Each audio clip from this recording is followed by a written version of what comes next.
Pandian store தொடரில் police ஸ்டேஷனில் complaint கொடுக்குறாங்க ராஜு. அங்கே நடந்த உண்மை என்ன நடந்துச்சுன்னு தெளிவாக கேட்குறாங்க. அப்போ கதிர் குறுக்கிட்டு பேசுகிறாரு. நான் நாங்கள் 2 பேரும் லவ் பண்ணோம், வீட்டில் சம்மதிக்கலை.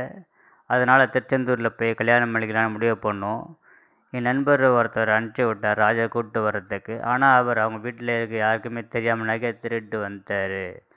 அந்த நகைக்கு தாங்க கம்ப்ளைண்ட் கொடுக்க போகிறோன்னு சொல்கிறாங்க அப்படின்னு கதிர் சொல்கிறாரு. கேட்டதுக்கு சொல்கிறாரு, இந்த விஷயம் வெளியே தெரிஞ்சாக்கா தேவையில்லாத பிரச்சனை வரும், வீட்டில் அம்மாவுக்கெல்லாம் தேவையில்லாத பிரச்சனை வரும், அதுக்காகத்தான் நான் இப்படி மாற்றி சொன்னேன் அப்படின்னு கதிர் சொல்கிறாரு.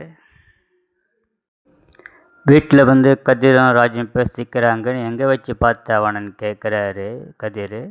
நான் டியூஷன் வீட்டுக்கிட்ட பார்த்தேன் அப்படின்னு சொல்கிறாரு. அப்போ நீ கீழே விழுந்த இடம் 2 கிலோமீட்டர் இருக்குமே, அவ்வளோ தூரமாக ஓடி வந்த அப்படின்னு ராஜுக்கிட்ட கேட்குறாரு. அவங்க சொல்கிறாங்க, நான் ஒரு அத்லெட்டிக்கு, நான் இன்னும் கூட ஓடுவேன், தடிக்க வேணும்னா அவனை பிடிச்சி அரைஞ்சிருப்பேன் அப்படின்னு ராஜு சொல்கிறாங்க. வீட்டுக்கு வந்திருக்கும் புழலி கதிரோடைய அக்கா மயில்கிட்ட வேலை விடுறாங்க. காப்பி கேட்குறாங்க. காப்பி போட்டு எடுத்துகிட்டு வரும்போது மீனா தடுக்கிறாங்க. அப்புறம் அவங்க ஏதோ பேச முயற்சி பண்ணுறாங்க. ஒரு பக்கம் குழலி மயில்னு கூப்பிடுறாங்க. வாயை குத்திக்கிட்டு சைலண்ட்டாக மயிலை நிற்க வைக்கிறாங்க ராஜுவும் மீனாவும். அப்புறம் அங்கே வந்து குழலி காப்பி எடுத்துகிட்டு போகிறா.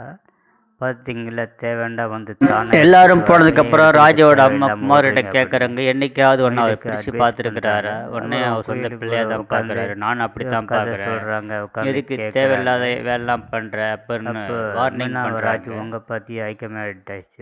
தொடர்ந்து பாருங்கள், சப்ஸ்கிரைப் பண்ணுங்கள், லைக் பண்ணுங்கள், ஷேர் பண்ணுங்கள்.